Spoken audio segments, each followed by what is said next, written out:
Thank you once again for joining us for another Smart Choices webinar.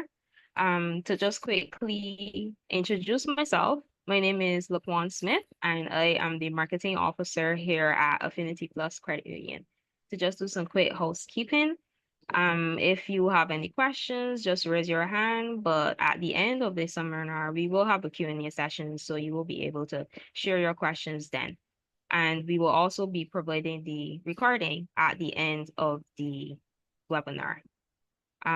Additionally, just to quickly give you some information on the company, AffinityPlus is the third largest credit union on island right now with over 33,000 members and growing. We currently have 3 locations in Oistins, Bridgetown, and Spicetown.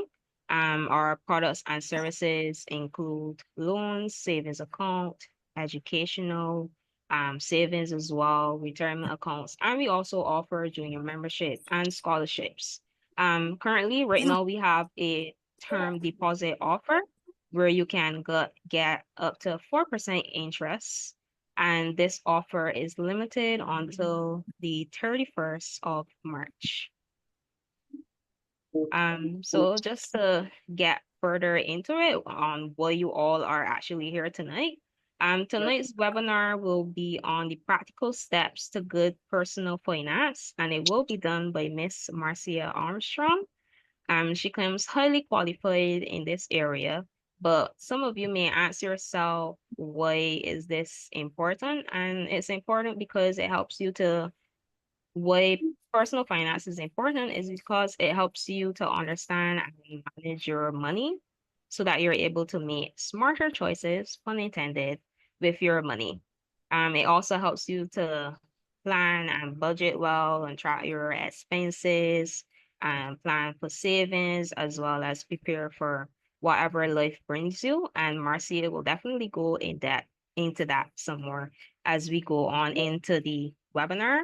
But just to quickly give you some background on Marcia, Marcia is a multi-award winning personal finance disruptor, consultant, global speaker, and she has been featured in international publications such as Show Atlanta, Bold Journey Magazine, Voyage Baltimore, and Voyage Atlanta, as well as local media like The Nation Barbados, Barbados Today, and Morning Barbados. She is also the creative founder and CEO of A Purpose Life. Marcia excels at simplifying complex topics, enabling immediate application. She has also had the privilege of partnering with key agencies here in Barbados, such as the Barbados Trust Fund Limited, Fund Access, and the Youth Entrepreneurship Scheme.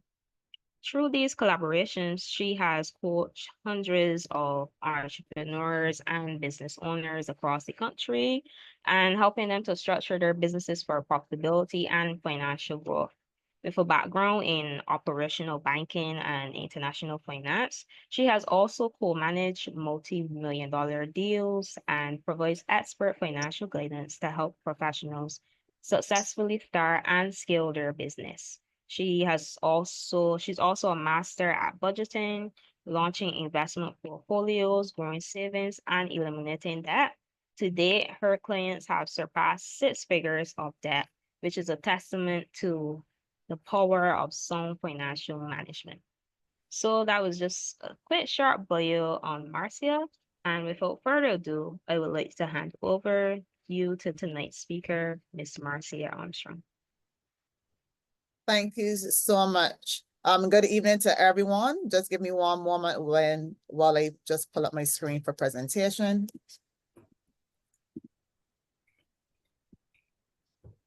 All right. So you should be able to see my screen now. Before I start though, I like to always feel the energy in the room. Today we are talking about all things in regards to good practices in regards to financial management. And I want you to drop a 1 in the chat just to let me know that you're here with me and you're ready. I hope that you have your notebook. I hope you have something to write with. You have a note-taking device. Let me know if you have come ready and prepared to be able to listen to all that will be shared, but not just listen. My prayer is that you're able to implement something within the next 24 hours. I said 24 hours, not even a week, because I honestly believe there's going to be some type of mindset shift today. Hey, Denise, seeing some regulars that I am, seeing some friends, seeing some people I'm aware of as well. Thank you for the support. So I'm super excited to be able to share on this topic on practical steps to good personal finance. All right, I'm seeing those ones coming in. All right, so today's agenda is as follows. We're going to understand the purpose and principles of budgeting, because we will know that budgeting is the foundation when it comes to money management. We cannot get away from it. It is the precipice of what we need to have in place so that we're able to attain those financial goals, so that we're able to reach the vision that we have for our lives. Number two, we're going to look at how do we develop then and implement a personalized budgeting system. And then lastly, how to adopt and optimize financial habits for long-term success. So the actions that you are going to do today will serve you for the rest of your life. All right. So it's all about understanding, again, why do I think about money the way I do? Why do I relate to money the way I do? Why do I feel about money the way that I do? And from one of the things that you will recognize is that I am high energy and I'm very passionate about this topic, because my task is to be able to allow you to see you where that you're able to be awakened, empowered, and confident when it comes to dealing with money. I want money to become like your best friend, all right? Whereas that you are making your money work for you and you're able to live the life that you desire. So I'm going to start with some basic definitions. I'm a teacher at heart. And we have here, why does budgeting matter? Why does it actually matter? Now, budgeting, again, is the foundation of financial stability. A budget, usually when persons hear the word budget, they might feel a little bit uneasy inside, but a budget allows you to take control of your finances. It is to recognize this evening that when it comes to money, it is a terrible master, but it is an excellent servant. Therefore, you have to get to a place in your financial journey where you become a master of your finances and it does not become a master of you. And therefore, when it comes to money, it helps you to meet your financial goals. It helps you to avoid debt. It creates a safety net for those unexpected expenses that can pop up. So when we hear the word budgeting, you can take this term or this actual title and reframe it to something that you are more comfortable with, whether it is a spending plan, whether it is a money plan, whatever will make you feel good inside, but it is to recognize that a budget is not a restriction. A budget gives you permission to spend. All right. So even while we're at this slide, I want you to drop at least what is one goal that you have for 2025, because I believe that I'm in a room right now with dreamers, vision makers, and shakers. Let me know what is one goal you have this year. Because there's a scripture that says, write the vision down and make it plain so that he who sees it runs with it, right? So we have to get to a point in our lives where we take things from the mind and write it down on paper. Meaning, if I come to you with a blank check, would you be able to tell me what to write my check for? And I can only write that check if you have a plan, if you have a vision. So drop those goals in the chat. Let me know what is one of the goals that you have for this year. All right, so we have to become debt free. We have to increase saving. Come on, share with me. 50% more of my debt. Okay. All right, I'm loving the responses that are coming in. Let's make it plain. This is a safe space for us to talk about money openly. Increase savings, have an emergency fund, save more consistently. Now the chats are going fast to learn more about finances. Yes, that is empowering as well. Buy a piece of land and become a farmer. Come on, somebody, business. We're talking about business here. All right, so I'm seeing a lot of debt. I'm seeing a lot of savings. I'm seeing a lot of investments. I now have a retirement in there. Someone wants to travel. All right, I am loving what I'm seeing. So even as you are writing this, we are believing. Even though we are in the month of February, there's a lot that can happen in 365 days. There's a lot that can happen in 7 days. All right. So good. So we have our goal set. So thank you for sharing. So lesson 1, understanding budgeting and budgeting types. All right. So it is to understand, why do I budget? Why actually budget? It comes back to this, right? The benefits. Budgeting allows you to not overspend. If I have $20 and I go to the cashier and the tab is 30, what would I have to do? So answer that question. If I only have $20 in cash, so we're not using cards, don't add anything to my scenario. We're using cash. $20 in cash, I go to the cashier. My items come out to 30. Maybe they're not rate a little less in the supermarket. What would I have to do at the cashier? Put back. That's right. So it prevents you from overspending. A budget also prevents you or stops you from living paycheck to paycheck. It helps you with financial security and preparedness. So people think that a budget restricts you, but it gives you power because you are able to forecast, you're able to plan efficiently, not only for bills, but to plan for your goals, plan for things that bring you joy as well. It allows you to be intentional. I know that sometimes we could be a people that we wake up with a routine day in and day out. We do the same things over and over and over again. But we have to recognize, right, when you operate with intention, you move a little bit different. When I operate with intention, I understand that my decisions today is going to impact the future version of me tomorrow and in the future. So I'm very intentional with my decision making. I'm intentional with the way that I speak. I'm intentional who surrounds me. These are things, and you have to be intentional when it comes to your money because we use it every day. All right. Budgeting also reduces financial anxiety. There is a difference between sleeping and resting. All right. So we know that sometimes some of us can be up all night thinking about the next thing, but budgeting allows you to focus on just today and let tomorrow worry about itself. All right. Now, there are different types of budgets. And what I always tell people, you need to find the budget that best suits your money personality. Okay. So we have the zero-based budget. This is where every dollar in your budget is given a job, whether it's for bills, savings, investments, retirement, travel, whatever your goals are, your expenses are, you give every dollar a job.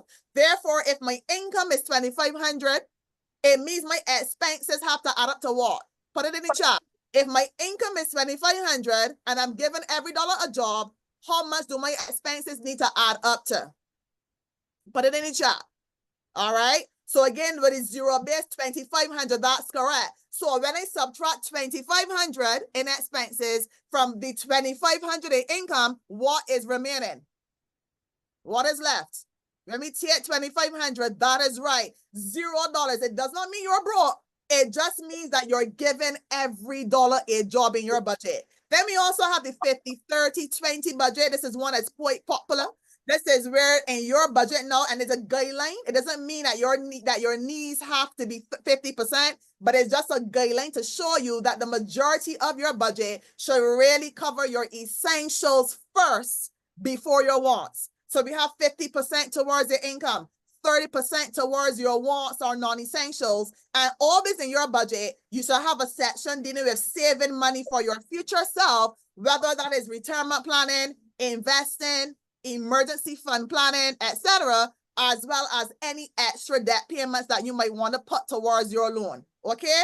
Then we also have the envelope system, or the cash binders, or the cash wallet that we are accustomed, that some of you may know about, where that we allocate cash for different spending categories. And this is one way or one budgeting system that prevents you from overspending. So if you know that you overspend, the envelope system or the cash binder is an excellent tool for you to use. Then we have the pay yourself first budget. Just as the name signifies, when you get your money, what do? You pay yourself first. Okay. I want you to treat yourself like a bill. So this is where you prioritize your savings and your investments before you spend money on anything else. All right. Two more types. We have goal-based budgeting. So once you know what your goals are for the particular year, whether it is saving, whether it is paying off debt, whether it might be traveling, whatever your goals are, what you do is that you allocate funds in your budget towards these particular goals and you adjust your spending. Therefore, if I know that I want to travel in October, it means I might gotta cut some things back or eliminate some stuff in my budget, maybe my wants, because I want to save towards my travel. So this is where you prioritize your goals in your budget. And lastly, we have what is called the bare bones budget. When it comes to budgeting, you should know at minimum how much it costs you to actually operate your life. treat yourself like a business. How much does it cost to run your business? How much does it cost to run your life? So this is where we only look at those essential expenses and think about the four walls. We have housing, shelter. We have food because we have to survive.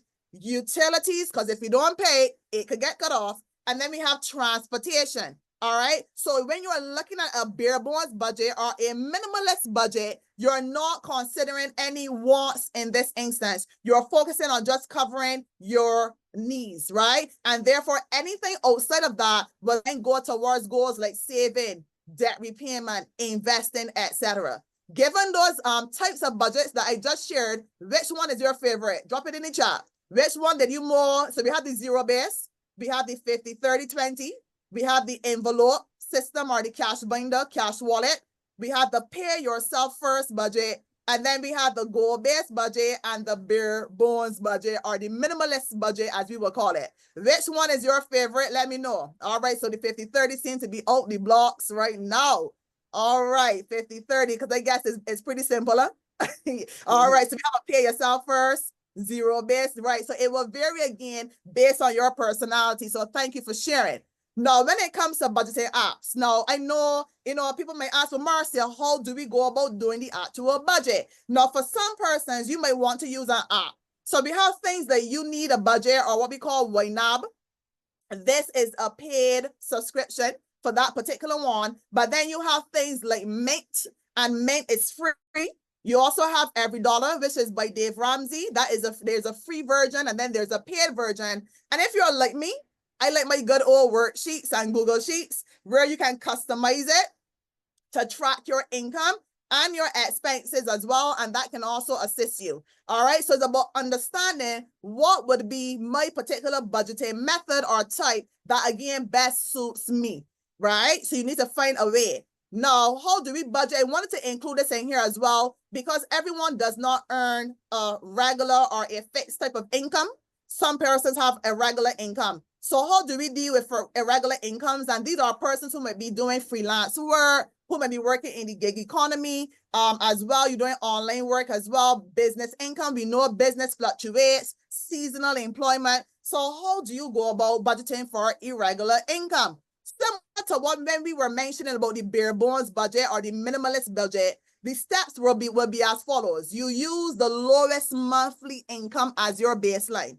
Never ever in a budget overestimate income. You always underestimate income and overestimate expenses. Because if I say I'm going to make 5,000 and I don't make it, then that is problems. If I put my bills too low and the bill comes in higher, that is also going to create problems. So you always underestimate your income and overestimate expenses. So when it comes to budgeting with an irregular income, always use the lowest month as a baseline, because you will know at your lowest period what core expenses you can cover. Now, of course, when you start to make money, when you get those bigger months coming, you now have excess cash that you can do like the aunt, store it away. All right, you can store that money away. You can put it towards savings. You can build an emergency fund. There are other things that you can do for those bigger months or those ones that give you more money. Number two, you should separate your fixed versus your variable income. And when we say a fixed income, these are things that do not change from month to month. For example, rent will be an example. But then we also have variable income, which will be utilities, because it is based on your usage. So based on how I might use my light in my house, every month is going to be a little bit different. 1 minute, the light bill might be high. 1 minute, it might be low, right? So it means that it is telling me I might need to do something to keep it at least at some type of steady level. But you need to separate your fixed and your variable incomes. Lastly, build a buffer. Because life is not a straight line. Life normally goes like this. It is up and down. So therefore, if you are the only person earning an income in your business, ask yourself this question: if I'm unable to work, how long will my resources or my savings, if I have any, last me? Because bills don't stop billing. Bills will continue to come. Therefore, you need to make sure that you are setting aside some type of buffer to cover yourself in the event that you are unable to earn and you do not have a support system to help you. All right. Now, lesson number 2, we're going to go through 8 steps in this particular section in regards to how do we go about good practical financial structure for success. Step number 1. All right. Set your budget goals. You need to have a vision. Your vision is what brings you forward. Your vision is what helps you to keep forward. Your goals are the vehicle to get you to your vision. Therefore, before you even start to spend, before you even start to say you're going to do X or Y, do you have goals? What is the overall vision for the year or years, right? So need to set budget goals. This keeps you motivated again, because there are going to be financial storms that might throw you to and fro. So when these financial storms come, what keeps you in line? What keeps you to remember what you're sacrificing the way that you do? So therefore, some of your goals could be to pay off debt, and you mentioned them in the chat earlier. Save for a vacation, invest for the first time, or to build, maybe top up the investments, maybe get some insurance, emergency fund planning. These are things, just some ideas, but you want to keep the goals visible. Write them down, post them somewhere that you can see daily, and indicate what your action steps are going to be. All right. Step number 2. Without tracking, if you do not track anything in your budget, the budget is not workable. It is like having an antique, or it might be certain, certain dining, utensils in your home, or china plates that, sometimes it's just in the cabinet. You can't eat on it. You can only look. So therefore, if you're not tracking your budget is actually not working for you. It just looks nice. So therefore, when it comes to budgeting, you need to track. This is where you write down or you track every expense that you do every day, right? For those that don't budget at all, I would say to start daily. And for those who do budget somewhat, allocate a day in the week where you write down and have your receipts and everything, and you indicate where your money has gone for the month. Now, this is where now you're able to put things into categories, because if I'm tracking my spending, if I want to know about a person, I always tell people, show me their bank statement, show me their credit card statement, because wherever your money goes the most, that is what you value. Wherever most of your money goes, that is what you value. Therefore, it is, we can say I don't have money, but by tracking what you're doing, you will realize, well, hey, hold up, I already did a lot of eating out last month. That was me, actually. All right. So I didn't have a budget for eating out. I did a little bit more than I'm supposed to do, but I was able to look at the money leaks. I can't not exist if I don't track. It's important. All right, so you need to track your expenses, get a spending journal, use your phone, right? Write down or document where your money goes, right? Especially when you go to the ATM machine and you withdraw cash. When you spend cash, it's very hard to keep track. So you want to be able to track what it is that you're doing so that you can identify money leaks that is happening in your budget. This is an example. I'm putting you in my business this evening. This is an example of a transactional record that I have. So this is a worksheet that I normally will use with clients. And as you can see, because I do what I do preach, I walk out what I preach to other people. And therefore, you will see a snippet of some of my transactions for the month of January. And you will realize, if you haven't already, if you're in my business this evening, you will realize that most of my category is what? Tell me in the chat. What is my main category that you see repeating on this slide? Where did most of Marcia's money go last month? Food, right? And there's a reason for that, because I've been very busy, and therefore sometimes if you're on the go, you just want something that is convenient, right? I'm a foodie too, but the point is I'm making here is that I was able to look back and realize, well, Marcia, already I have the budget. The good news is that I did not buy groceries and eat out. I didn't do double damage, all right? Because sometimes people have the groceries and you still eat out too. Okay, so I wasn't doing that. All I was doing was just I was eating out, but my eating out bill actually surpassed on average when I did my 2024 look back. It was a very expensive month, and therefore I told myself, no, this year I got to shift this. So again, because I'm tracking, I saw where most of my money was going. So what solution did Marcia put into place? In February, which is this month, I am actually doing a no spend challenge. And today is the 12th of February. And for the past 12 days, I have not spent money on eating out. All right. Take a clap for me, make me feel good. I have not spent money on eating out for the month of February, and we are at February the 12th. Okay, so again, it's about highlighting the areas that you see are trouble areas and then having a solution in place to deal with it. But you can only have solutions if you are aware. Okay, number 3, you need to know what is a need versus a want. All right, needs are things you need to survive. A want is something, if you do it or you don't do it, you're gonna still live. It might feel emotionally that you are going to, the world is going to end. It will not. You will still be here. Therefore, if I don't dine out today, it is okay.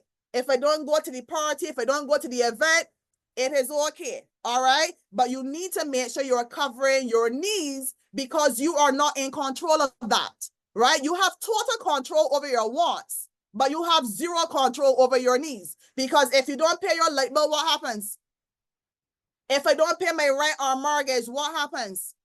If I don't buy groceries to feed myself or my family, what happens? All right?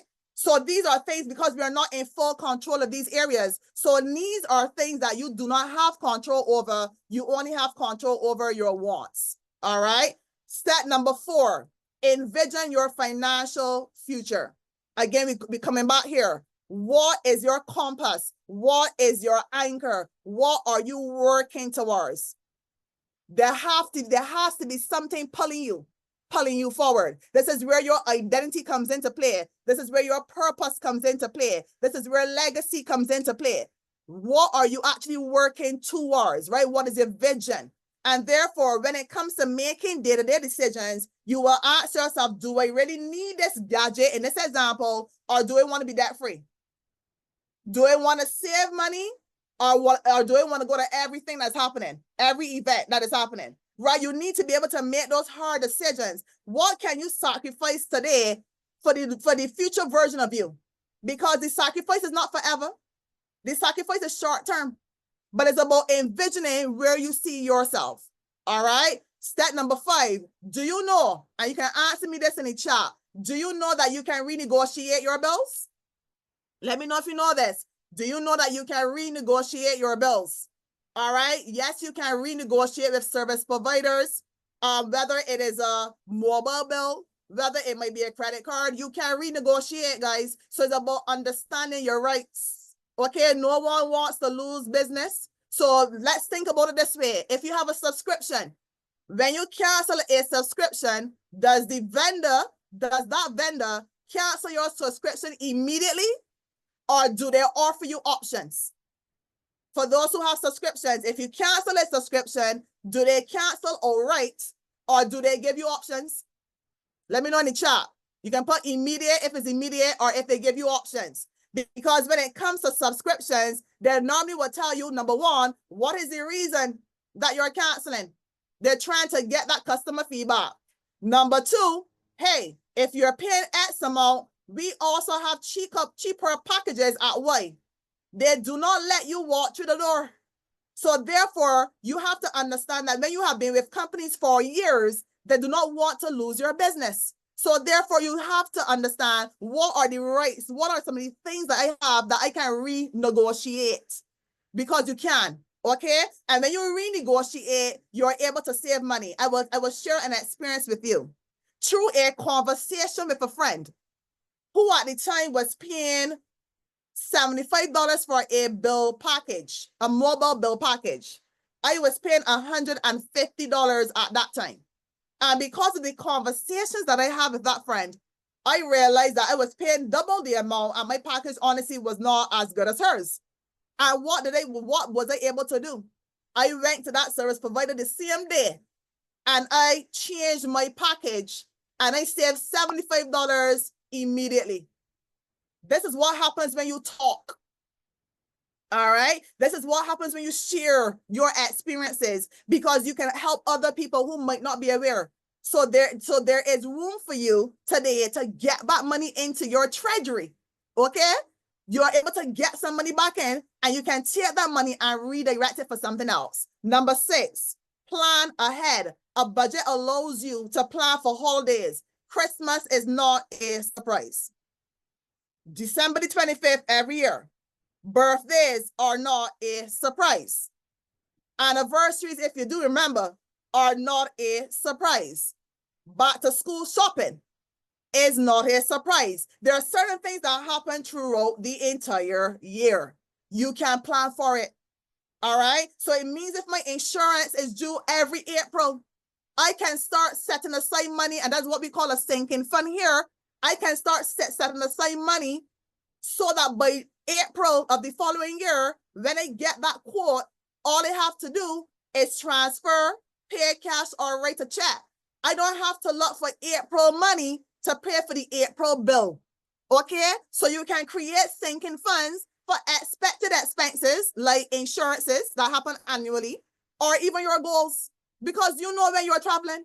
Therefore, you can do your investigation with the airline costs, accommodation, spending money, and start to set aside funds for that instead of taking the month's money that it is due and putting pressure on yourself.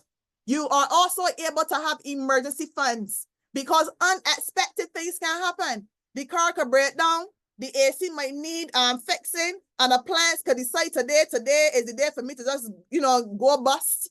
Things can happen. Somebody gets sick, medical emergency. So you can create an emergency fund. And the purpose of this is to, again, set aside money for unexpected emergencies, because when you have an emergency fund, you are able to pull from that money bucket instead of doing it via debt. So I'm not swiping my credit card, trying to fight the system with that to take care of the bill. I have a fund just for this purpose. And therefore, it gives you peace of mind. When you plan ahead as well, it means that I can reduce my grocery bill by meal planning. You can plan your meals out, know what ingredients you need to use. Look into the kitchen, the pantry, the freezer, wherever you have your storage. Look and see what you have there first before you go into the people's supermarket, right? So you can meal plan and you will reduce waste and unnecessary spending. For those who are able to buy in bulk, it is cheaper to buy in bulk versus retail. But if you can't do both, it's okay. But this is the way you can plan ahead, especially if you buy toiletries all the time. Certain things you buy every month religiously. You can also put that as a bulk purchase. All right. So planning ahead is essential. So again, holidays, birthdays, anniversaries, back to schools, these things are not surprises. You can plan for them. All right. Number 7, avoid unnecessary debt. If you do not have a reason to take out debt, leave the people money alone. Okay? Leave their money alone. Because debt is not your it's not your money. Remember, again, when you borrow, it is whatever the amount is plus that interest rate, that annual percentage rate. Okay? So credit cards and loans, some of them, but some loans carry high interest rates. So therefore, if you have debt, is understanding that there are different payback strategies, whether it is the debt snowball method, paying off the smallest debts first up to the largest, or whether you do the debt avalanche, which is to deal with the highest interest debt first, aka a credit card, right? You can use either method, or what Barbadians love would be the debt consolidation. But there are methods to knowing which debt strategy best suits you based on your numbers. All right. But the key here is, though, living within your means. Because it is easy to compare your life to a social media highlight reel and think that you are behind. I'm here to let you know this evening that you are on time. Okay? Your journey is not someone else's journey. Personal finance is personal. Okay? No one is running the race besides you. So focus on you. Stop looking to the left, stop looking to the right. An athlete does not look left or right. They keep their head up front to the finish line. Okay? So avoid unnecessary debt. Now, I will tell you this, right? If you use debt wisely, it can be leveraged. But if you do not know how to deal with that, I will not advise you to encroach on the matter. All right? Discipline is necessary. Discipline is necessary. Number 8, a big one for me, increase your income. One income stream is too close to zero. If anything we learned from the pandemic, all right, many persons were not able to earn. And therefore, remember again, anything that has a level of control over you has ownership. Because if you're not able to earn through a stream, it means that stream has ownership over you. Therefore, you have to learn how to create ownership yourself by using your knowledge, your skills, and your abilities. You have something right now inside of you that you are not monetizing. There's something you know that somebody does not know. All right. So this is the time for you, because when it comes to a budget, it either tells you two things. You have to either cut back or you have to earn. Now, for many people, they really don't have much to cut back. So I always tell people, reframe the mindset. How can I earn? How can I make money? Right? That is where we want to go. So you want to consider side hustles. For those that are working, ask for a raise. Right? If you're not being putting in, no, we ain't going in the people's office now. Don't say Marcia send you either. We're not going in the people's office and demanding. All right, a raise. You got to be able to work with data. All right, look at your job description. What were some areas that you went above and beyond? How do you save the company money? You got to bring some facts with you. All right, you're negotiating. So what was some data? This is where now you want to invest in your skill set. How can you become more marketable? All right, become a student of life. Don't ever stop learning. Learn some skills to boost your earning potential. Understand your worth in the job market. Whatever you think that you don't, whatever you think the amount is, are tax. All right, because if the amount does not shake you a little bit, it doesn't make you a little nervous. It means it's a bit too low. All right, so understand your worth and what you bring to the table. So what are some budget categories? Now, when you are doing budgeting, you have, when you write out your spending journal, you write where your money is going, you need to put them on the different categories, right? So that you don't have too long of a list. So housing would include rent, mortgage, insurance, anything dealing with housing, food, and I have snacks in there, as you will see, all right, for my snackers. We have savings, utilities, transportation, anything dealing with transportation, whether it's license renewal, repairs and maintenance, insurance, car payments. We have debt, any type of debt. Personal care, you have to include personal care. Your budget is not just about these stringent things, it's about you, all right? Because however you're living your life outside the budget has to reflect it. You can't have one lifestyle and the budget saying something completely different. Okay, the two have to coexist because a budget is a living and breathing document. All right. Entertainment, because you have to have fun. I always tell people put fun in the budget because you don't want a situation where you start to resent the budget. So put some fun in there. Education, let me have miscellaneous in there as well. Okay, so these are some examples of some budget categories. You won't know how to categorize if you don't track. This is where you got to write down where your money going. All right, so you will know what categories will best suit you. Okay. Lesson number 4, how to create and then maintain the budget now. So to write any budget, you must have a couple areas. You have your income sources. And for those who are working at a job, when you write your income, it's not your gross pay, because you don't get your gross pay in your hand, you get a net pay. All right, your net income is less deductions. So it is your net income or what you get, your take-home pay, that you put on your budget. Okay. Now, for those who work for themselves, of course, you will list out what your revenue is, but you're listing all of your income sources. How do you make money? For some of you might have dividend payments or, investment income coming in. Wherever you get money from, you want to put it into the budget. The next area would be to list all of your expenses, and this is where you break them down into fixed versus variable. Now, you might ask yourself, why do I split them? Because you will know when you have fixed bills, you know at minimum how much you need to earn to cover it. That's why it's important when you do interviewing. You need to know what your bills are, so that when you're calling a figure, it must, but at minimum, minimum cover your bills. All right. So with fixed expenses, you're able to manage or budget for those easier. But with variable expenses, which change from month to month, you can still manage it too. It just means you have to do averages. Meaning, if my light bill in October was one thing, November, then December, what I would do is to add up the 3 months and divide it by 3, and it would give me an average for my light bill. All right. You have to also include savings in your budget. All right. So savings will be a line item, because technically we treat savings like a bill. You're taking money from yourself now, and you're paying a future version of you. So we have to include savings in the budget too. Whatever your savings amount would be that you would transfer to yourself. Debt payments obviously have to be in the budget as well, because that's money being taken out from you. And any retirements will be in the budget. Any investments you have will be in the budget, and emergency funds as well. All right. So wherever you spend money, there should never be a case where you're spending money in real life and it's not in your budget. Number 2, monthly bill payments. It is important for you to know when your bills are due. All right, know when your bills are due. So you write your bills, the different bills that you would get, which would include subscriptions. Know when the due dates or the bills are. Know the amount of your bill. All right, that's important because when you don't pay your bills on time, you're gonna run into problems.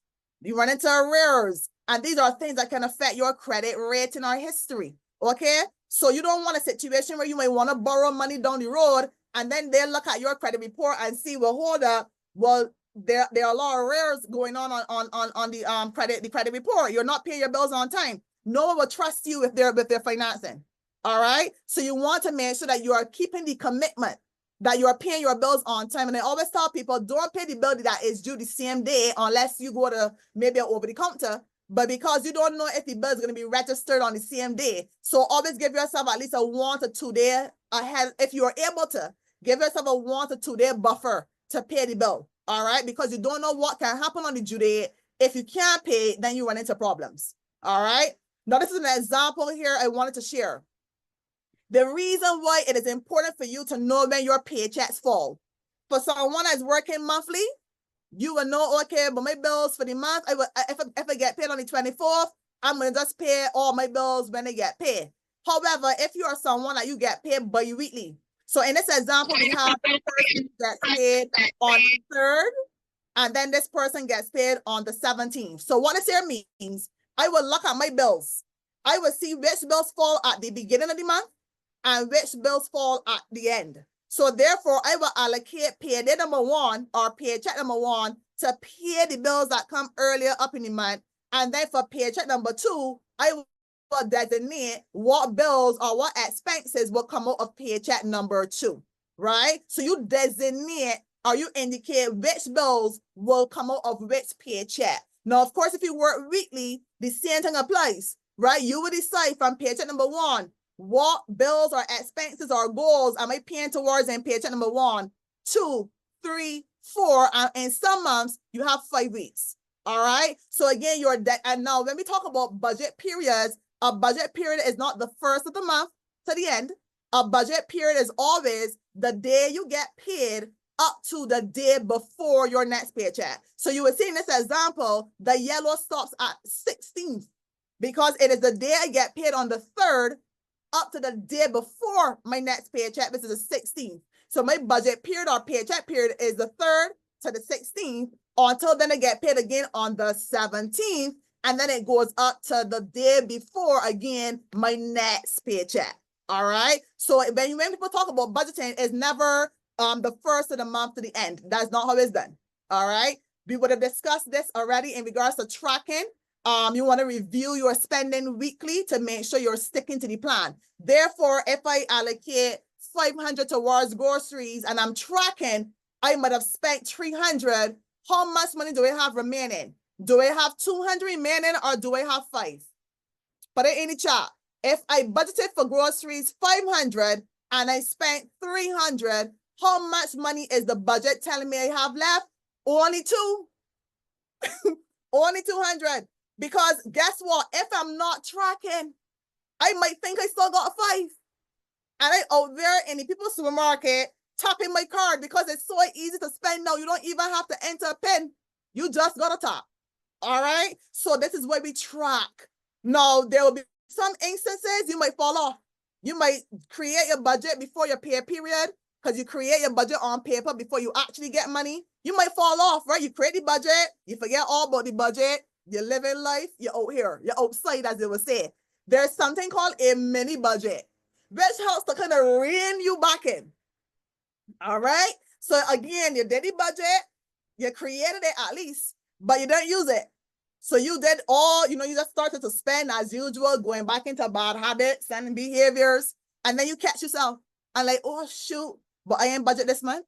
So a way you can get around that is to have what you call a mini budget now. This allows you to manage your money from the time you recognize up to your next payday. Therefore, number 1 is to determine your date range. How many days do I have left until my next payday? And you write down the date range. Number 2, you go into your bank account. How much money do I have in my actual account to work with? You write down that balance. Number 3, Do I have any pending transactions? For those who know that, no, it doesn't mean because you see money in a bank account, all is available to you, or a credit union account. It doesn't mean all is available to you. For those who got checkbooks, you will know if you write a check and that person has not presented that check for payment, really and truly, money still needs to be paid. All right. So you want to account for pending transactions because you might do an online transaction, but in the online system, it's still pending. The money has not come off the account as yet. So you got to check for pending transactions. Number 4, do I have any upcoming expenses left to pay until payday? We got to look at that. So once we do that, we add up. Number 1, which is pending transaction. Number 2, which would be the upcoming expenses, and see what that total is. And then do a little cross comparison to the account balance and find out, well, do I have anything to really work with, right? Am I able to cover my remaining bills without problem? It will then give you your difference. All right. So this is what you can do if you're kind of like, throw the budget through the window and you forgot all about it. You can still catch yourself and do what is called a mini budget. All right. What are some practical budgeting tools? We would have discussed the cash envelope system. Now, when it comes to cash envelope system, some people have cash binders where that what you would do is that those bills that you will spend in cash in particular, you make your envelopes, or you use the cash binders where you will label again your categories, whether it is groceries, whether it is fun, whether it is entertainment, whether it's insurance. You label your actual the different wallets or envelopes with what it is. Then what you will do as well is that you take the money off the account. All right. So based on when you're paid, you then take the money off of the actual account. You go to the ATM machine and you withdraw the money. All right. And based on how much these categories will cost you, I might put $500 towards groceries. I might put $350 towards utilities. So what I'm doing, I'm taking the cash, and in each envelope, in each bucket, or what we call money bucket or wallet, I'm putting the designated cash in each slot, pretty much. And what that means is that when it then goes shopping, I'm not taking the full cash binder to the supermarket. All I'm doing, I'm pulling out the one for groceries, and I'm taking that to the supermarket and shopping with it, right? And normally with a cash envelope system, you have a running balance. So if my running total is from 500, I know I have 500 to spend. So if I go to a Massey, spend 100, my running total now is 400 left. If I go to a Popular and spend 2, I only have 200 left. So it actually gives you a running total in regards to your money. What I love about the cash envelope system is that there's a psychological research that says people tend to spend less when it comes to cash because no one likes to see the cash dwindling. All right. No one likes to see their cash going down and going down. When they say get too low, they tend to hold on to it a little bit more versus someone who uses a card. So you go to a machine, you go to a cashier, and you just tap in or you just swipe in, and you're not thinking about a cash balance in the background. You're not thinking about your available money. You're just hoping and praying to God that that card don't bounce, right? But the point is that when it comes to cash, this is one way you can curb your spending by using the cash envelope system. There's another routine I want you to implement as well. Do a 10-minute, this is a 10-minute daily money checklist. This is where now that you will check your bank account every day. Now, this is a part of your checklist for 10 minutes. This isn't going to take long, 10 minutes. All right. I always advise people do a 1 minute money check. It does not take you long to log into an online bank account and check to see your activity in your account. That will not take you long to do. All right. It's important for you to not let your money do what it feels like in the account, and then some error could have happened and you only picked up the error after the fact. All right.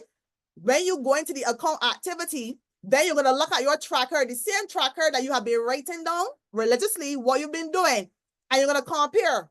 All right. So the account is saying I have this amount of debits, this amount of credits or incoming money coming in. Let me look at my tracker. Is it saying the same thing? Because only then you will know if you're missing anything. Number 3, track recent or upcoming expenses, right? This is where like you're going to log anything that is not included. You're going to put them in.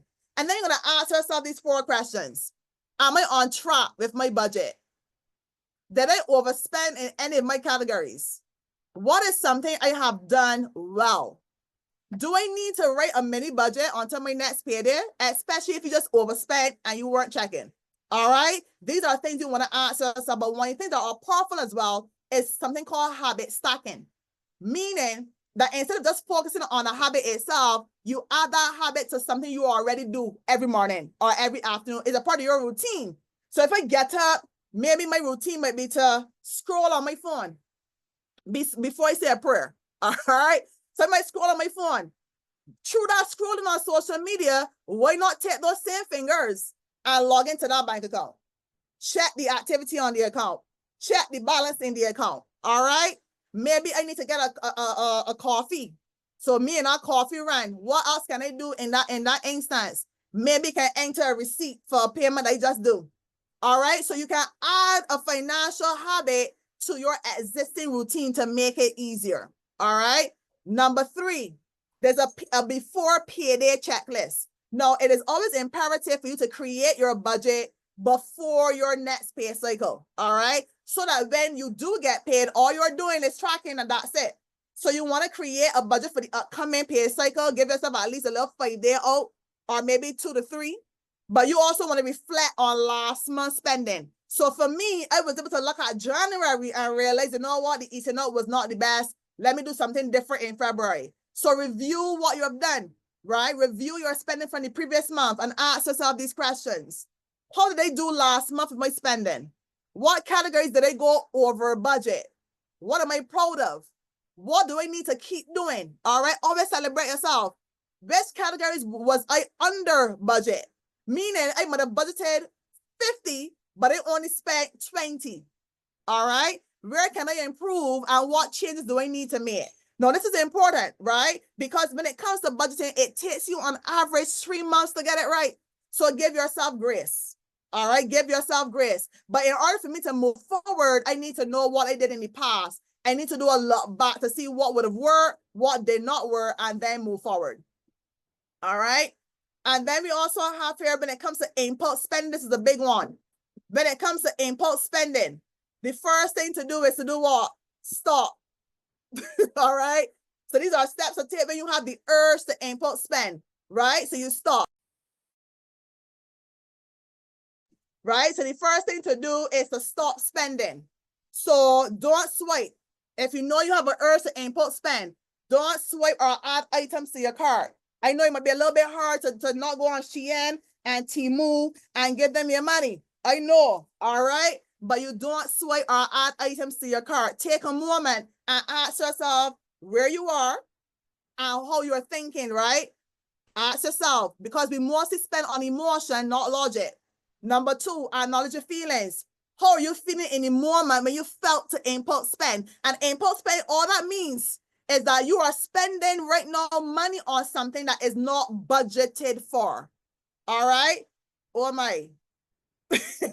Right? You're spending money on something that is not budgeted for. Every time you overspend, think about it this way. You're taking money from one line item in your budget that has been allocated for something else and putting money towards the impulse spend. So you're taking money from someplace else. All right? So acknowledge the feelings. What's really happening? Are you spending due to boredom, jealousy, anger, tiredness, stress, overwhelm, or anxiety? Because people tend to overspend based on emotion. Another thing you can do is to open your mouth and speak to yourself. Tap your chest and say spending money what fits this feeling. I want to put it in the chat, actually. I want to confirm this affirmation. Spending money what fits this feeling. I want to talk yourself out to spending. All right? Because again, you're taking money from one area and putting it into a next. Patrice got me laughing.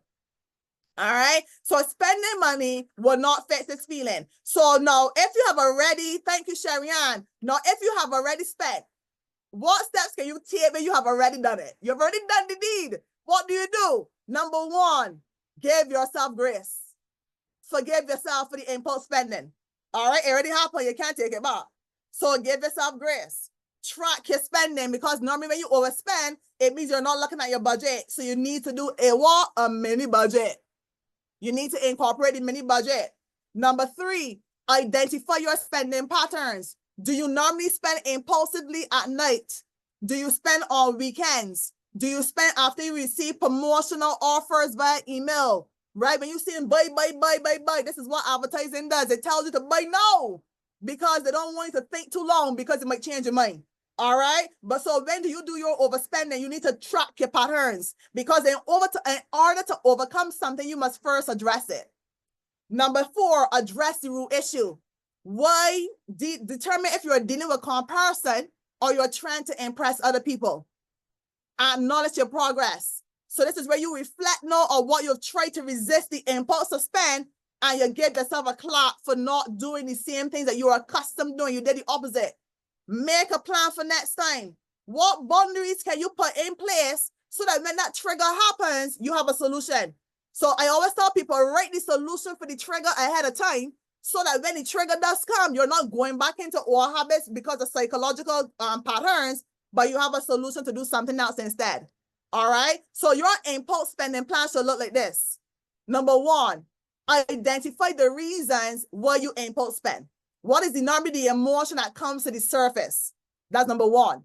Number 2, what do you impulse spend on? What are the types of items that you buy? What are the services that your money normally goes towards? All right. Number 3, how can you combat impulse spending? This is where you can set a no spend challenge. This is where you can do a spending limit. This is where you can wait 24 to 48 hours before you start to buy. All right. Find a solution and implement it. So what are the strategies? We're coming on to the end now. What are the strategies for staying on track when it comes to dealing with money? Automate. Take yourself out of the equation. Think about it like this, like an insurance premium. The insurance premiums for most people is automatically deducted. We don't say it. Might mean it's safe for tracking, but we are not involved. We set it up and we forget about it. All right. So for some of you, you need to automate, especially your savings. You do not save what is left after spending. You save what is left. You save first. Become a bill. Treat yourself. Pay yourself first. So automate your savings. Go on your online platform and set up the actual deduction to come off at a particular date every month or every week. You will know how you want to set it up, but automate. Use a no spend challenge. This is what I'm doing right now for myself, where you designate weeks where you will only spend on necessities only. And this is what we got to remember the vision. It's all well and good to say for most I want different, but if our actions do not reflect it, we will be the same place we are this year, next year. Number 3, you need to track your progress. All right, do a 1-minute money check, right? Make sure you check your bank statement, you check your actual account statements. Make sure that you're tracking in your budget to know how much money you have left at the end of a week or the end of a day. Have an accountability partner. Do you have someone that you can go through life with? Someone that you can do like a money goal with throughout the year, right? Do you have a trusted friend for support? Now, an accountability partner is not someone you check after the fact. We don't do the deed and then call the accountability partner and was like, you girl, I go, we begin to tell the story. No. When you're feeling the urge, you call the accountability partner so that they could talk you right out of it and remind you why you are doing what you are doing. All right. So you need an accountability partner. You cannot do this money journey by yourself. Lastly, what is the mindset shift that you need when it comes to dealing with money to overcome your financial challenges? Money mindset is important, right? As a man thinketh, so is he. If you do not see yourself as someone who is worthy, if you don't know who you are, if you don't know your purpose, if you don't know why you have been created and what gifts that you have that the world needs, it means that anybody can label you and you will walk around with what people say about you. All right. And if you do not have clarity about who you are, your money will always be confused because money is only a tool. So therefore, when you get your mind right, your money has no choice but to behave because you have a system. All right. So do you feel guilty if you have a situation where that you feel ashamed? Because these are normal things that people go through. You either feel ashamed when it comes to money. There's a taboo about speaking about money. You feel depressed when you think about money. You feel frustrated or you have a level of nervousness and anxiety. It is to ask yourself, why am I feeling this way? What is causing this? You need to start questioning. What event happened to me? What money trauma am I walking around with that is causing me to self-sabotage every opportunity that comes into my actual sphere? What am I allowing from my past to still prevent me from living in my future? These are things we got to ask ourselves. So anytime you have to do anything new, there's always a fear there. Why are you fearful of it? Because most things you don't need to know the how. That's why they have professionals, right? You connect with people that know the how, and they can help you get to the next step. And anything that you don't understand is just about you having the knowledge. Read more financial literacy books. Go on more podcasts. Like actually start to like listen and feed. What are you eating? That's the question. What are you actually eating? When it comes to the type of educating, how you're educating yourself, what is the food, that actual food that you're eating, to learn more about the area that you don't know how to do. We're not asking you to be professionals, but it's to have a level of understanding in regards to whatever it is that you want to be able to do. All right. Number 2, focus on progress, not perfection. You are not perfect. We live an imperfect life. However, you want to make sure that you are focused on the journey, not the end. A lot of us focus too much on the destination and not who we become. All right, we want to get to a stage where you become the person that you deserve to be not only for you, but for the people connected to your obedience. Money is a tool, but in the right hand, it can make impact in a positive way. All right. Celebrate your small wins. If you paid off a $50, if you save extra $50, clap for that. If you paid off your debt, you paid off one debt, clap for that. If you were able to save for the first time in God knows how many years, clap for that. Right? Celebrate yourself. A lot of us do not know how to celebrate ourselves. We wait on people to do it for us. Stop seeking validation from people and learn how to celebrate yourself. All right? Celebrate your win. I will let you know this before we close, that when it comes to money, when it comes to financial literacy, a lot of people will not understand your journey. When it was becoming debt free and it was sharing about my progress, there were a lot of people who don't understand me because I was not speaking the language of everyday people. For some people, that is normal. And here was me saying, I'm working to become debt free, and crickets. People don't kind of understand. So what I would have done at that time is that I found groups on Facebook, groups like the Dave Ramsey group at that time, right, would have been among people of like mind, also going after their financial journeys and their own goals and dreams. And when I shared I became debt free, I was actually encouraged and celebrated in that moment. I also celebrated myself, but you need to be able to speak with the right people.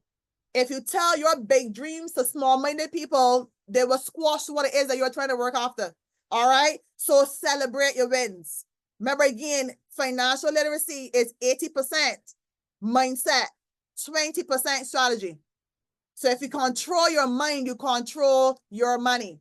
So to conclude and to recap, it is about setting a budgeting goal today. Set one budgeting goal today or a few, because we went through a good set.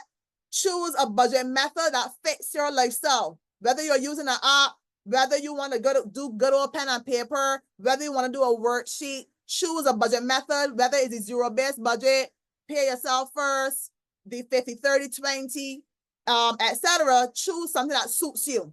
All right. Track your expenses for the next 30 days. And people who have done this exercise have told me, Marcia, boy, this is painful. All right. Because they're really realizing where the money going. All right. So when people tell me, Marcia, I don't have money, I'm broke. No, you weren't. Are you tracking? That's the first thing I ask. Do you budget? Do you track? Because most of the time, money comes in and out our hands so fast, we think we don't have money. Okay. Number 4, adjust as needed. Your first budget will never be perfect. It takes 3 months to get it right. All right. Number 5, stay motivated. Have something visual in front of you, whether it's a vision board, a screensaver, you're a part of a group of people that just, going after the dreams this year. Be a part of those type of circles that can keep you motivated throughout the year, because at some point, motivation might run out and you need to implement discipline. Because in many instances, when it comes to money, you need discipline, you need intentionality, and you need focus. All right? Motivation is just a little gravy on the side, but you need to be disciplined. You need to remember your why. What is your why? That keeps you grounded. All right? So this is a way I've come to the end. This is a way in which you can contact me. You have my website, apurposelife246.com, my WhatsApp number, 834-2389, my email address for those that are on Instagram. I'm there at a.purpose.life. And lastly, for those that are on LinkedIn, I'm very active on there. It's one of my primary platforms. You can look for me under Marcia Armstrong on LinkedIn. All right. So connect with me. And, you know, as I would have mentioned, but we're going to now turn back to the host for a time of question and answer for, you know, any questions you might have or any takeaways you might have from today's session.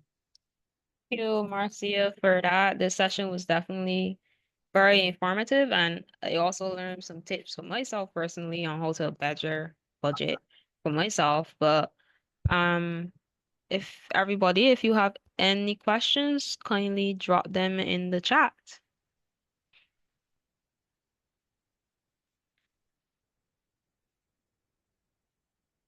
But while we're waiting on our first question, I do have a question for you, Marcia.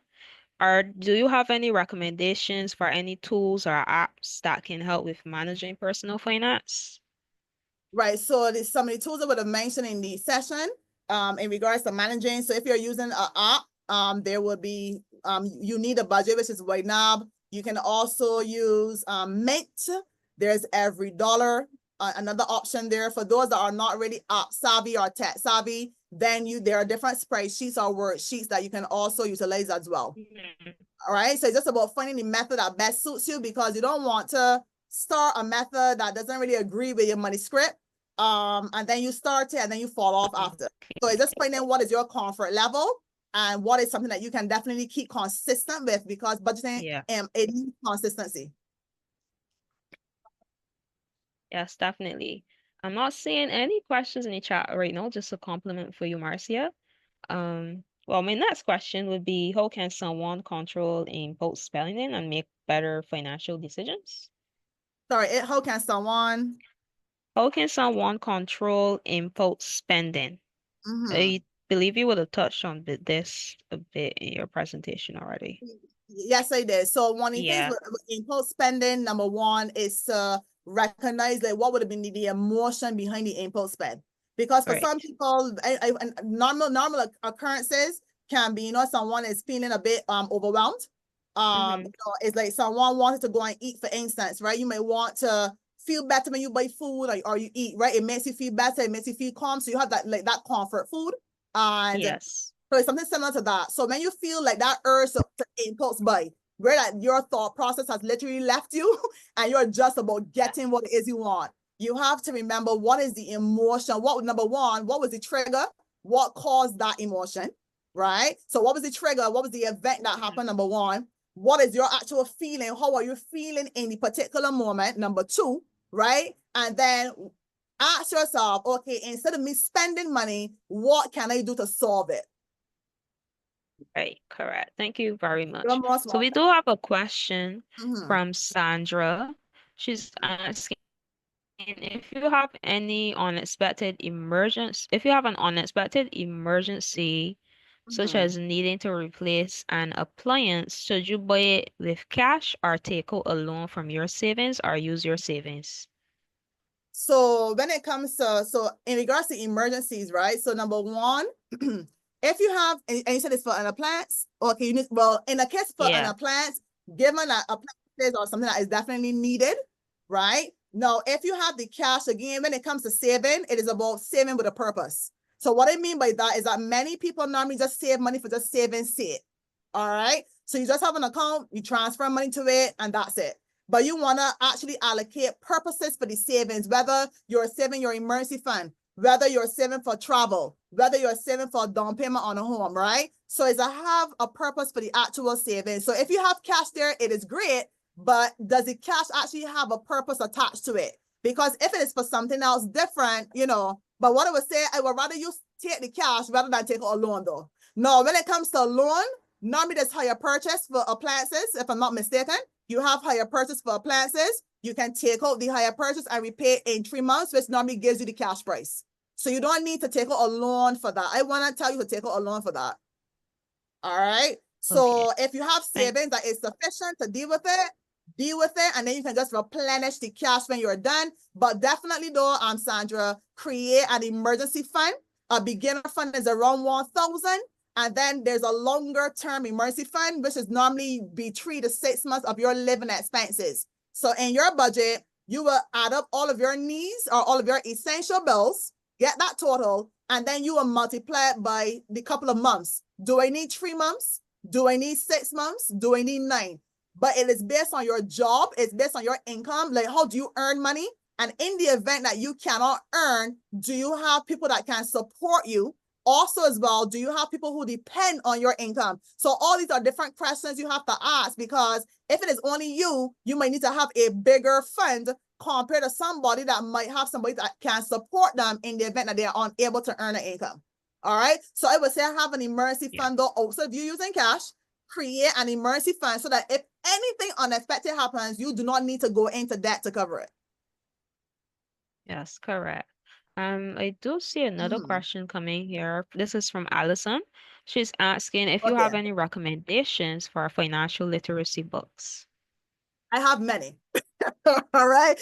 Well, one book I would definitely share with you is called Get Good with Money by Tiffany Aliche. They normally call her the budgetista internationally. And that is a good book to read as well in regards to that. There's another book, and excuse my French here. There's a book called You Are a Badass at Making Money. Yes, the title might be a little bit out there, but by Jen Sincero, it is an excellent book because it deals with the mindset. All right, because money, the mindset is really where the battle happens. All right. Then we have books like Rich Dad, Poor Dad, The Millionaire Next Door, and things like that. All right, but Get Good with Money is a good start. Okay, thank you, Marcia. We have a next question from Suzanne, and Okay. she was saying at the beginning of the presentation, you were talking about saving 4% saving. Oh, So that's for sorry. you. Yeah, that's for me. Right. Yes. Right. So to answer your question, Suzanne, we currently have a term deposit offer where you'll be able to get 4%. Oh, All right. Darren has okay. her. So Darren has responded. Yes. Yeah. Okay, perfect. So moving on to the next question. Denisha, she's asking, how do you just focus on a period or month alone without thinking ahead of future expenses? Should we incorporate all? What are your recommendations for budgeting periods? Set a budget for 1 month, or should you set a budget for 6 months or a year? I actually love this question. What I normally do in my class, I do a full year, because I do a full year outlook, because you by Mm-hmm. now you will know what there are bills, Denisha, that you will have that you know happens every month, right? It's not a surprise. So you can actually plug in all of your recurring bills, your recurring fixed bills. Even for those that are variable, you can do averages for the full year.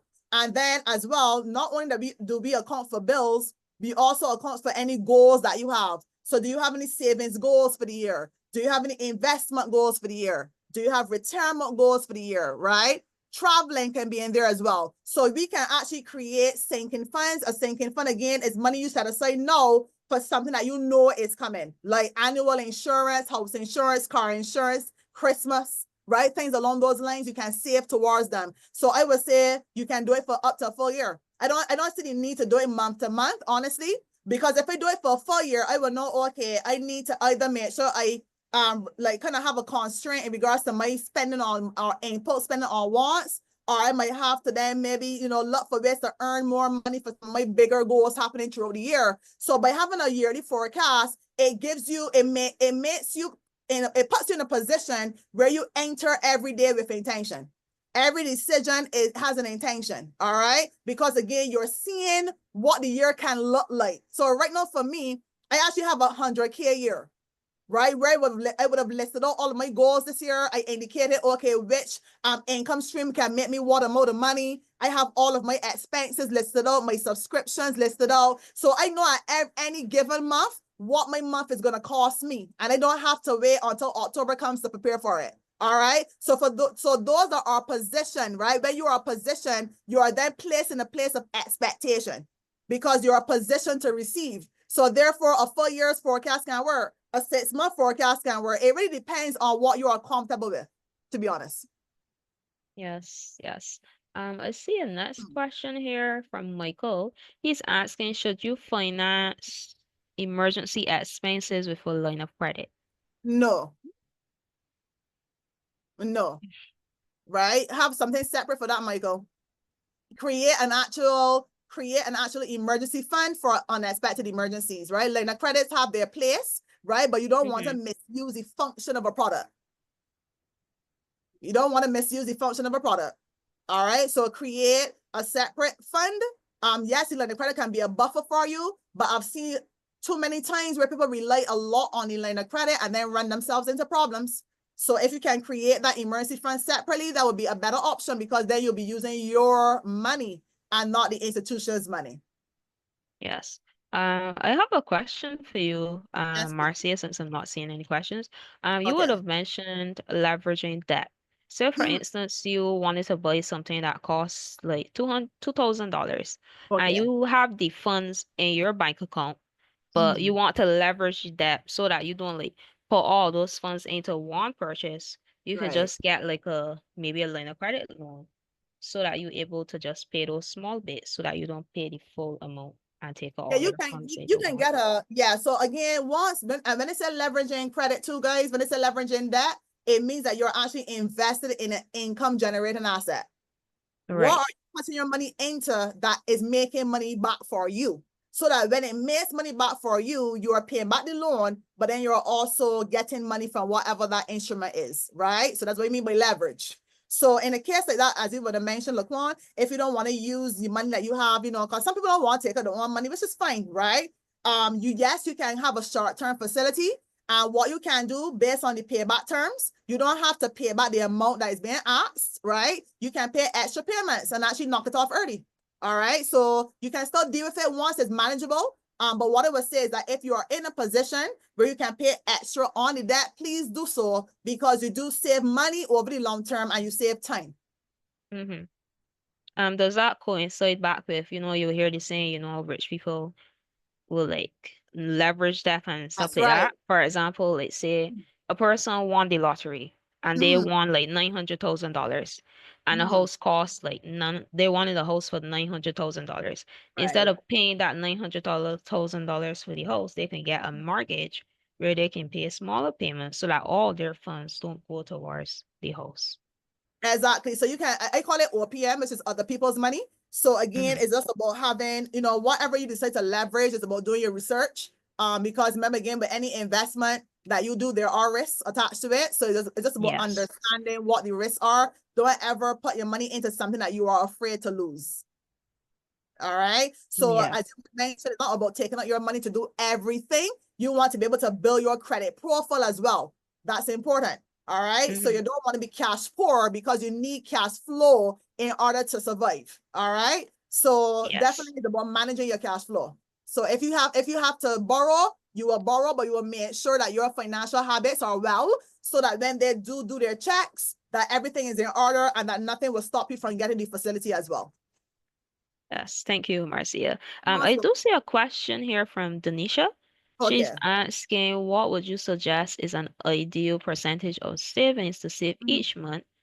And based on your salary you save, whether by monthly, weekly, or should you base it on net or gross salary?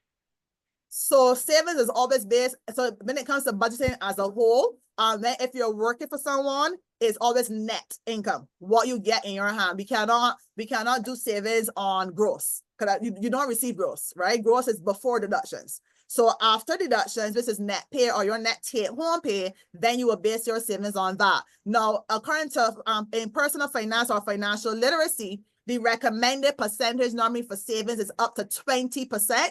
If you're able, that's the base level, the threshold. However, there are persons who have been able to save more than 20%. That's great, but we know everybody can't save 20% of their income. Therefore, what I would say is to start where you're at. Start small, right? Small steps still get you to the big goal. So you can start small in the beginning. And what I would say as a tip, every year add a percentage. So let's say that maybe this year I decided to do 5%. right? I start with 5% of what I earn. Next year, I can do 6%. The following year, do 7. Always add a percentage. And to remind you of this, maybe you can use your birthday or some day of significance that will remind you, hey, no, this is the year for me to add another percent. And you would treat savings the same way you would treat investing. All right? Because when you invest, it's not just a one-off. You can do one-offs too, but it's always good to top up, because the more money you have in, the more reward that you actually get. Yes, thank you, Marcia. We do have the next question here from Michael, and he is asking, what Okay. is your view on investing in government bonds?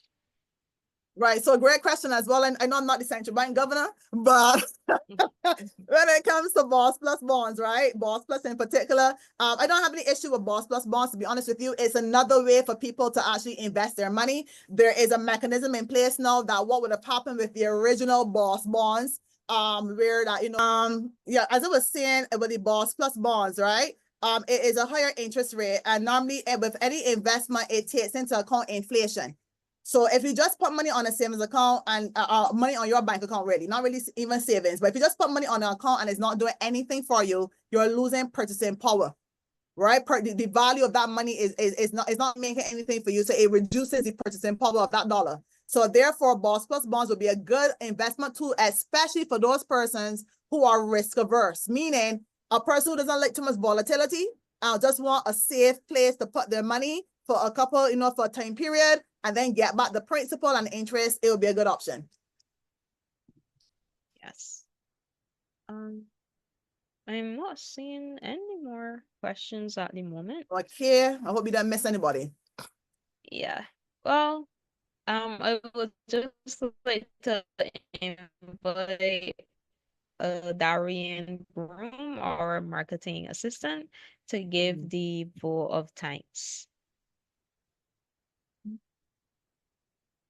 Hi, good evening, everybody. Okay, hope the Wi-Fi is working okay on my end.